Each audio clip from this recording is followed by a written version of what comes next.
10:18 aquí en Conexión por TVV Network y lo escuchas por Éxito 107.1 FM aquí en Miami por HD2. Leo que durante la pandemia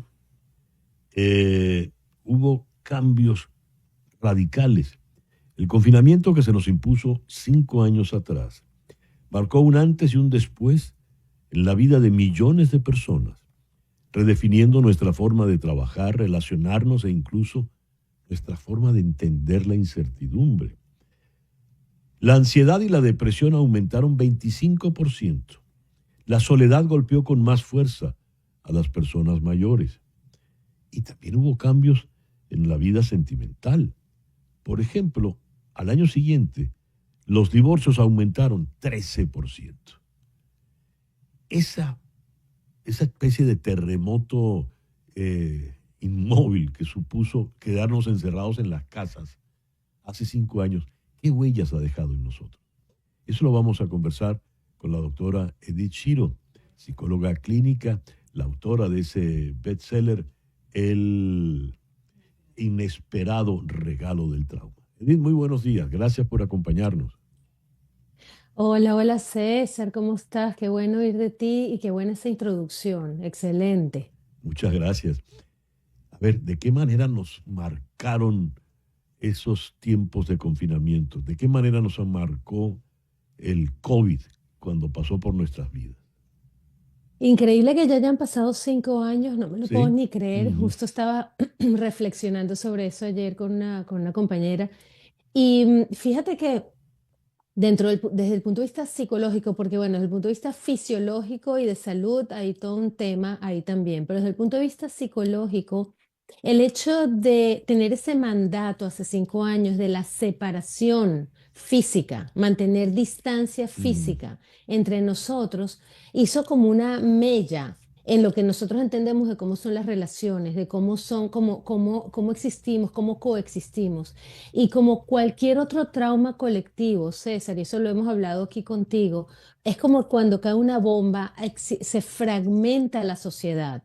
Hay una fragmentación, un aislamiento y una desconexión entre las personas que hace que, por supuesto, el nivel de ansiedad aumente, el nivel de depresión aumente. Ya veníamos aumentando, ya venían los niveles de ansiedad subiendo, pero como que con la pandemia aumentaron mucho más. Y lo más relevante aquí creo que son los niveles de separación, de soledad, la pandemia Mm. de la soledad que causó el COVID. Porque a nivel físico hubo toda una serie de síntomas, pero a nivel psicológico hubo una pandemia de soledad de la que no nos hemos recuperado. Me llamó la atención al leer la introducción. Nuestra manera de entender la incertidumbre se vio perturbada por completo. ¿Por qué? ¿Qué es la incertidumbre hoy por hoy para nosotros? Claro, porque fíjate, una de las cosas que causó este trauma colectivo fue la experiencia de impredictabilidad. En inglés se dice unpredictability, pero como la experiencia de no Ujú. poder predecir tu presente y tu futuro. Y la manera como yo defino trauma, que es todas aquellas situaciones o experiencias que rompen con tus creencias y con tu entendimiento del mundo. Eso quiere decir que, perdón, que cuando nos enfrentamos a la pandemia, en cierta forma se planteó esa incertidumbre de no poder confiar en qué Mm. va a pasar hoy y qué va a pasar mañana, no poder confiar en cómo funciona el gobierno, cómo funciona la salud, de poder salir de casa, de poder visitar a nuestros enfermos en los hospitales, de saber si vamos a estar vivos o muertos. Esos niveles de incertidumbre fueron tan profundos que la ilusión de control con la que vivimos, ¿verdad? Porque todos vivimos con cierta ilusión de que controlamos algo en Sí. nuestras vidas, se esfumó. Entonces, lo que causa la incertidumbre es muchísima ansiedad. Ujú. Porque no puedes predecir, no puedes sentir que controlas algo, sientes que no puedes saber qué va a pasar mañana, que los planes que tienes no van a suceder. Entonces hay como, no te puedes agarrar de nada y eso causa muchísima ansiedad. Y eso fue un aprendizaje muy grande para todos, en realidad, Ujú. los que pudieron enfrentarlo y los que no. Leí también que al año siguiente, en el 2021, los divorcios aumentaron 13%. ¿Eso se ha frenado, esa tendencia a divorciarse, o ha continuado subiendo? ¿Por qué? Ok, pero fíjate, déjame ponértelo un poquito en perspectiva, César, Ajá. porque así como se han visto un aumento en divorcios, en mi experiencia, y ojo, yo no tengo todas las estadísticas, también aumentaron los matrimonios. ¿Por qué? Porque Mm, la gente que estaba en ese lugar de indefinición, era como que una presión de decir, bueno, es ahora o nunca. Es ahora o nunca que tomo las decisiones de mi vida. Es ahora o nunca que tengo hijos, que me caso, que cambio de carrera, que me mudo de país, que empiezo a hacer lo que siempre me ha gustado, que dejo las cosas que no me gustan y empiezo a hacer lo que amo. ¿Sabes? Fue como una tendencia, una sentencia muy de final de decir la vida, nos enfrentamos a la vida y a la muerte. Y así como hubo muchos divorcios, es decir, no aguanto más vivir con esta persona. De hecho, mucha gente empezó a conocerse durante la pandemia. Mucha gente, muchas parejas empezaron a convivir muchas horas de vida cuando en el pasado no lo tenían porque cada uno estaba con su carrera, corriendo sí. de un lado al otro. Entonces, claro, hubo divorcios, es verdad, pero también Ujú. hubo matrimonios, también hubo esas decisiones de seguir viviendo juntos o de hacer las cosas que siempre querías hacer. Entre las huellas, leía en un trabajo este fin de semana en The New York Times que, por ejemplo, nos acostumbramos a mantener distancia entre nosotros, ¿no?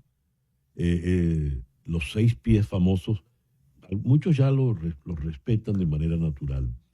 En el plano afectivo psicológico, ¿de qué otra marca nos quedó de esa pandemia que no nos hayamos dado cuenta? No, mil gracias por esa pregunta, porque yo llevo 5 años hablando de ese mandato que salió de manera muy equivocada, porque el mandato fue mantener distancia.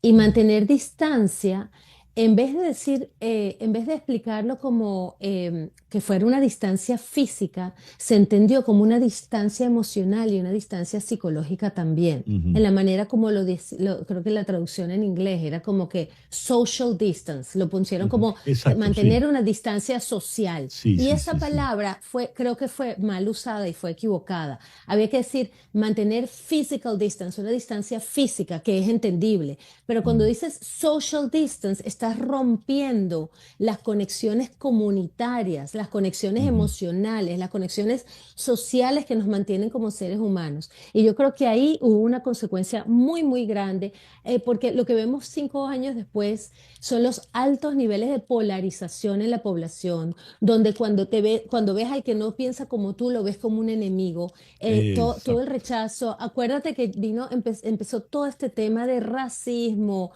clasismo, es como empezaron a surgir, ¿no? Cosas que estaban como muy dormidas por ese permiso de distancia social, que creo que fue muy peligroso decirlo así, ¿no? Entonces, 5 años después, ¿qué vemos, César? Vemos Ujú. una sociedad mundial muy polarizada, una sociedad mundial donde si no estás conmigo, estás en contra mío, una sociedad donde la tolerancia se ha disminuido muchísimo, donde la Ujú. aceptación, la empatía, el entendimiento de otros puntos de vista y otras perspectivas no están siendo aceptadas.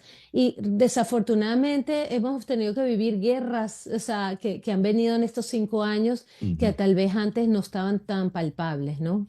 Interesantísimo eso último que acabas de comentar, de verdad, cómo estos sentimientos de polarización se acentuaron luego de la pandemia.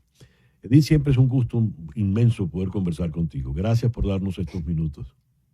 Gracias a ti y también quiero decir que las cosas positivas que vinieron fue que la salud mental se puso en primera plana, la gente está Ujú. mucho más contenta y dispuesta a trabajarse, así que muchas cosas positivas también vinieron y eso lo hablaremos en Sin otro duda. momento, así que Así será. gracias, gracias. A ti, la doctora Edith Shiro, aquí en Miami. Una pausa y ya regresamos.